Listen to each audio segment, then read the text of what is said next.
Knowledge channel पर आप सभी श्रद्धालुओं का स्वागत है और आशा है आप सभी कुशल मंगल होंगे और हम भी आपकी कुशलता के लिए सदा मालिक से प्रार्थना करते हैं। तो पिछले एपिसोड में जैसा कि आपने सुना कि धर्मदास जी को पान परवाना देकर सतगुरु कबीर साहिब जी काल जाल से छुड़ा लेते हैं। तो धर्मदास जी अपने पूरे कुल को त्यारना चाहते हैं। उनमें उनका एक पुत्र नारायण दास है जो सतगुरु कबीर साहिब की आज्ञा का पालन नहीं करता है। तो सतगुरु कबीर साहिब से धर्मदास जी किस प्रकार से वार्तालाप करते हैं और अपने पुत्र के बारे में क्या क्या कहेंगे, दास दासियों को भी इसमें समझाएंगे। तो इस एपिसोड में आप आगे का वार्तालाप सुने। गुरु कबीर साहिब जी धर्मदास जी को पान परवाना देने के बाद में ये कहते हैं कि आप कुल की मर्यादा को छोड़कर भय रहित होकर भक्ति करो और पत्थर पानी आदि की पूजा को छोड़कर निष्काम गुरु की सेवा और पूजा करो और गुरु के साथ कैसा व्यवहार करो, इस बारे में सतगुरु कबीर साहिब जी क्या समझाते हैं। गुरु से करे कपट चतुराई, सो हंसा भय भर में आई, याते गुरु से पर्दा नाही, पर्दा करे रहो भय माही। जो जीव गुरु से कपट चतुराई करता है वह जीव संसार में आकर भरमता है। इसलिए गुरु से कभी भी कपट रूपी पर्दा नहीं रखना चाहिए। जो गुरु से कुछ भेद रखता है वह संसार में ही रहता है, यानी उसका उद्धार नहीं हो पाता। गुरु के वचन सदा चित दीजिए, माया मोह सुकोर न भीजे, यही रहनी भव बहुरी न आवे, गुरु के चरण कमल चित लावे। गुरु के वचन में सदा मन लगाओ और माया मोह से दूर रहो। माया मोह के कीचड़ में जरा सा भी नहीं भीगना चाहिए। इस रहनी में स्थित रहता हुआ साधक भक्त फिर संसार में कभी नहीं आता। सांसारिक विषयों से हटकर गुरु के श्री चरण कमलों में मन लगाना चाहिए। सुन हो धर्मदास दृढ़ कह गहो, एक नाम की आस हो, जगत जाल बहु जंजाल है, काल लगाए फांस हो, पुरुष नाम पर ताप धर्मनी, सुमति होए सुधी लहे, नारी नर परिवार सब मिली, काल कराले तब ना रहे। हे धर्मदास सुनो, केवल एक सत्य पुरुष के सत्य नाम की आशा एवं विश्वास करो और उसे मजबूती से ग्रहण करो। इस संसार का बहुत बड़ा जंजाल है, इसी में छिपा हुआ काल अपनी फांस लगाए हुए है जिससे कि जीव उसमें फंसते रहें। सत्य पुरुष के सत्य नाम के प्रताप से ही जीव की सद्बुद्धि होती है और वह सावधान रहता है। इसलिए सत्य नाम का सुमिरन करना चाहिए। परिवार के सब नर नारी मिलकर यदि सत्य नाम की सुमिरन करें तब भयंकर काल नहीं रह सकता, यानी उस जीव का कुछ भी नहीं बिगाड़ सकता। तुम घर जेतिक जीव, सब कहें बेगी बुलावहु, सुरती धरो दृढ़ जीव, बहुरी काल पावे नहीं। सतगुरु कबीर साहब जी कहते हैं कि तुम घर में कितने भी जीव हो सबको शीघ्र बुलाओ, सब ज्ञान दीक्षा लो, सब दृढ़ता से सत्य पुरुष स्वामी पर सुरती धरो, फिर तुम लोगों को काल नहीं पा सकेगा, यानी तुम सुरक्षित रहोगे। धर्मदास वचन सतगुरु कबीर साहेब प्रति।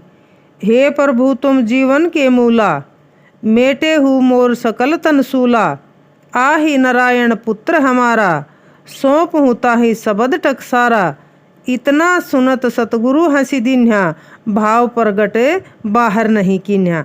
धर्मदास जी कहते हैं कि हे प्रभु आप जीवों के मूल हो, आप मेरे अज्ञान एवं दुख रूपी समस्त पीड़ा को मिटा दिया। ये मेरा पुत्र नारायण दास है, आप उसे भी अपना प्रामाणिक सार शब्द प्रदान करो। इतनी बात सुनते ही सतगुरु कबीर साहिब हंस दिए, परंतु अपने भीतर का भाव बाहर प्रगट नहीं किया। सतगुरु कबीर वचन धर्मदास प्रति। धर्मदास तुम बोलाओ तुरंता, जी ही को जानहूँ तुम शुद्ध अंता। सतगुरु कबीर साहब जी ने कहा कि हे धर्मदास, जिनको तुम शुद्ध अंतःकरण मन वाला समझते हो उन्हें तुरंत बुलाओ। धर्मदास का सबको सतगुरु की शरण में बुलाना। धर्मदास तब सब ही बुलावा, आए खसम के चरण टिकावा, चरण गहो समरथ के आई, बहुरी न भव जल जन्मो भाई। धर्मदास जी ने तब सबको बुलाया और लाकर सबको सतगुरु स्वामी के श्री चरण कमलों में टिका दिया उन्होंने सबको संबोधित करते हुए कहा कि हे भाई, सब इन समर्थ सतगुरु स्वामी के श्री चरण पकड़ो, इन्हें समर्पित हो जाओ, जिससे कि फिर संसार में न जन्मो। इतना सुनत बहुत जीव आए, धाय चरण सतगुरु लपटाए। यक नहीं आए दास नारायण, बहुतक आए परे गुरु पायन। धर्मदास सोच मन कीन्हा, काहे न आयो पुत्र परवीना। इतनी बात सुनते ही बहुत जीव आए और दौड़कर सतगुरु के श्री चरण कमलों में लिपट गए। और भी बहुत से जीव आकर सतगुरु के श्री चरण कमलों में पड़े, परंतु एक धर्मदास जी के पुत्र नारायण दास नहीं आए।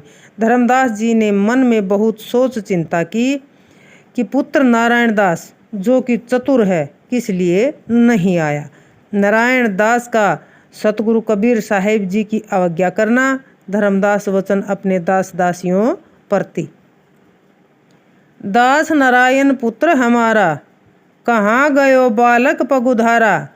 ताकह ढूंढ लाऊ कोई जाई, दास नारायण गुरु पह आई।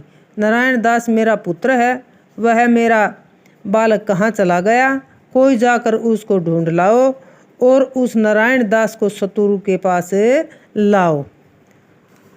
रूप दास गुरु किन्ह प्रतीता, देख हो जाए पढ़त जहाँ गीता।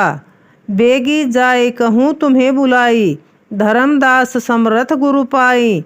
सुनत संदेशी तुरत ही जाई, दास नारायण जहाँ रहाई। धर्मदास जी कहते हैं कि मेरे उस पुत्र ने गुरु रूप दास पर विश्वास किया है। उनकी शिक्षा के अनुसार वहाँ पर जाकर देखो, वह जहाँ गीता पढ़ता है शीघ्र जाओ और उससे कहो कि तुम्हें बुलाया है। उन्हें यह भी समझाओ कि तुम्हारे पिता धर्मदास ने पूर्ण समर्थ गुरु पाया है। धर्मदास जी की बात सुनकर संदेश ले जाने वाला सेवक तुरंत वहां गया जहां नारायण दास थे। संदेशी वचन नारायण दास प्रति। चल हु बेगी जनी बार लगाओ, धर्मदास तुम कहें हकराओ। संदेश ले जाने वाले संदेशी ने नारायण दास से कहा कि आप शीघ्र चलो, देर मत लगाओ, आपके पिता धर्मदास ने आपको बुलाया है। नारायण दास वचन संदेशी प्रति। हम नहीं जाए पिता के पासा, वरद भय सकलो बुधिनासा। हरि सम करता और कह आही, ताको छोड़े जपे हम काही। नारायण दास ने संदेशी से कहा कि मैं पिता के पास नहीं जाऊंगा, वे बूढ़े हो गए हैं और उनकी समस्त बुद्धि का नाश हो गया है। हरि यानी विष्णु जी के समान और कौन करता स्वामी है, उसको छोड़कर हम किसे जपें। व्रत भय जुल्हा मन भावा, हम मन गुरु विठलेश्वर पावा। काहि कहो कुछ कहो न जाई, मोर पिता गया बोराई। मेरे पिता अब बूढ़े हो गए तो उनको मन को वह जुलाहा गुरु भा गया। मेरे मन को तो गुरु विठलेश्वर पाया है, क्या कहूँ कुछ कहा नहीं जाता। मेरे पिता तो पगला गए हैं। संदेशी वचन धर्मदास प्रति। चल संदेशी आया तहवा, धर्मदास बैठा रह जहवा। कह संदेशी रह अरगाए, दास नारायण ना ही आए। यह सुन धर्मदास पगुधारा, गए तहाँ जहाँ बैठे बारा। नारायण दास की बात सुनकर संदेशी चलकर वहाँ आया जहाँ पर धर्मदास जी बैठे हुए थे। संदेशी ने कहा कि आपके पुत्र नारायण दास नहीं आए और इतना कहकर वह चुप हो गया। यह बात सुनकर धर्मदास जी चल पड़े और वहाँ आए जहाँ उनके पुत्र नारायण दास बैठे हुए थे। धर्मदास वचन नारायण दास प्रति। चल हो पुत्र भवन सिधारहु, पुरुष साहिब आइया। कर हूँ विनती चरण टेक हूँ, करम सकल कटाइया। सतगुरु करहो तिहि आय कह चलूँ, बेगी तजी अभिमान रे। बहुरी ऐसो दाव बने नहीं, छोड़ दे हठ बावरे। धर्मदास जी कहते हैं कि हे पुत्र, अपने भवन चलो, वहाँ सत्य पुरुष साहिब आए हुए हैं, उनके श्री चरणों में मस्तक टेक कर विनती करो और सब कर्म बंधनों को कटाओ। मैं यहाँ आकर तुमसे कहता हूँ कि चलो और उनको अपना सद्गुरु करो, शीघ्र सब अभिमान का त्याग करो, फिर ऐसा अवसर नहीं बनेगा, यह हठ छोड़ दे। भल सतगुरु हम पाव, यम के फंद कटाइयाँ, बहुरी न जग में आव, उठ हूँ पुत्र तुम वेग ही। मैंने बहुत अच्छे पूर्ण सतगुरु पाए हैं, वे यम का फंदा काटने वाले तथा सर्व बंधनों से छुड़ाने वाले बंदी छोड़ हैं। उनकी शरणागत होने पर तुम फिर संसार में नहीं आओगे। हे पुत्र तुम शीघ्र ही उठ चलो। नारायण दास वचन धर्मदास प्रति। तुम तो पिता गए बोराई, तीजे पन दिंदा गुरु पाई, राम नाम सम और न देवा, जाके ऋषि मुनि लाभ ही सेवा। गुरु विठलेश्वर छाडे हुहीता, वरद भये जिंदा गुरु कीता। नारायण दास ने कहा कि हे पिताजी, ऐसा लगता है कि आप तो पगला गए हो, इसलिए अब तीसरेपन की अवस्था में आपने जिंदा गुरु पाया है, जिसका नाम राम है। उसके समान और कोई देवता नहीं है, जिसके ऋषि मुनि आदि सभी सेवा पूजा करते हैं। आपने गुरु विठलेश्वर का प्रेम छोड़कर अब वृद्ध होने पर वह जिंदा गुरु किया है। धर्मदास वचन नारायण प्रति। बाह पाकर तब लिन्ह उठाई, पुनि सतगुरु के सन्मुख लाई, सतगुरु चरण गहोरे वारा, यम के फंद छुड़ावन हारा। तब धर्मदास जी ने नारायण दास की बाह पकड़कर उठा लिया और फिर उसको सतगुरु कबीर साहिब के सामने लाए। उन्होंने उसे कहा कि हे पुत्र, इन सतगुरु के श्री चरण कमल पकड़ो, ये यम के फंदे से छुड़ाने वाले हैं। बहुरी न योनि संकट आवे, जो जीव नाम शरणागत पावे, तज संसार लोक कह जाई, नाम पान गुरु होए सहाई। जो जीव सत्य पुरुष की शरण पाता है वह फिर 84 लाख योनियों के भोग का संकट नहीं पाता। वह संसार को त्याग कर सत्यलोक को जाता है। सतगुरु का सार नाम उपदेश एवं पान परवाना उसका सदा सहायक होता है। नारायण दास वचन धर्मदास प्रति। तब मुख फेरे नारायण दासा, किन्ह मलेच्छ भवन प्रकाशा, कहवाते जिंदा ठग आया, हमरे पित ही डारी बुराया। तब नारायण दास ने सतगुरु से मुंह फेर कर कटु शब्दों में कहा कि हमारे घर में मलेच्छ ने प्रवेश किया है। कहाँ से वह जिंदा ठग आया जिसने मेरे पिता को पागल बना डाला। वेद शास्त्र कह दिन उठाई, आपनी महिमा कहत बनाई, जिंदा रहे तुम्हारे पासा, तो लग घर की छोड़ी आशा। वेद शास्त्र को इसने उठाकर रख दिया और अपनी महिमा बना बना कर कहता है, यदि वह जिंदा आपके पास रहेगा तो मैंने इस घर में रहने की आशा छोड़ दी है। इतना सुनत धर्मदास अकुला ने, ना जानो सुत का मत ठाने, पुनि आमीन बहुविधि समुझायो, नारायण चित एकु न आयो, तब धर्मदास गुरु पह आए, बहुविधि ते पुनि विनती लाए। नारायण दास की इतनी बात सुनते ही धर्मदास जी परेशान हो गए और कहने लगे कि न जाने पुत्र क्या मत ठाने हुए है। फिर माता आमीन ने पुत्र को बहुत तरह से समझाया, परंतु नारायण दास के मन में उनकी एक भी बात नहीं आई। तब धर्मदास सतगुरु कबीर साहिब के पास आए, बहुत तरह से उनकी विनती करने लगे। धर्मदास वचन सतगुरु कबीर साहिब प्रति। कहो प्रभु कारण मोहि बताई, कोई कारण पुत्र दुचिताई। धर्मदास अति विनम्र भाव से कहते हैं कि हे प्रभु, कहो मुझे कारण बताओ कि ऐसा कोई क्या कारण है जो मेरा पुत्र इस प्रकार कटु वचन कहता हुआ दुर्बुद्धि को प्राप्त भटका हुआ है। सतगुरु कबीर वचन धर्मदास प्रति। तब सतगुरु बोले मुस्काई, प्रथम ही धर्म ने भाग सुनाई, बहुरी कहो सुनहु दे कानो, या मह कछु अचरज ना मानो।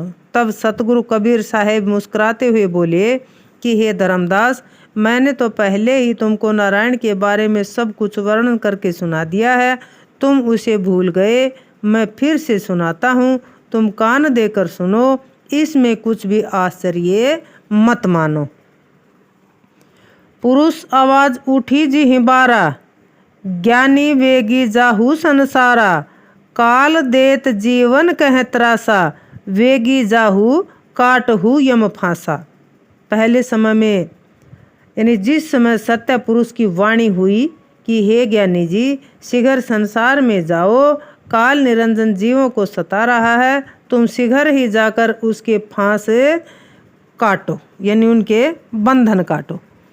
ज्ञानी तत्क्षण मस्तक नाई, पहुँचे जहाँ धर्म अन्यायी, धर्म राय ज्ञानी कह देखा, विपरीत रूप किन्ह तब भेखा।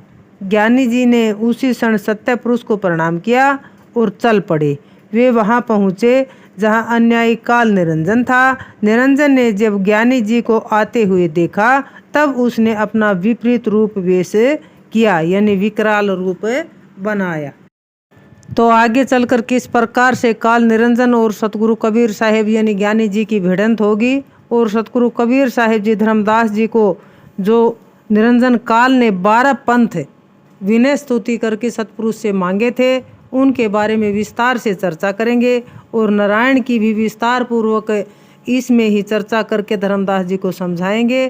तब तक के लिए अपना ख्याल रखें, हमें आज्ञा दें और मालिक से अटैच रहें। बोलो साधो सत साहिब।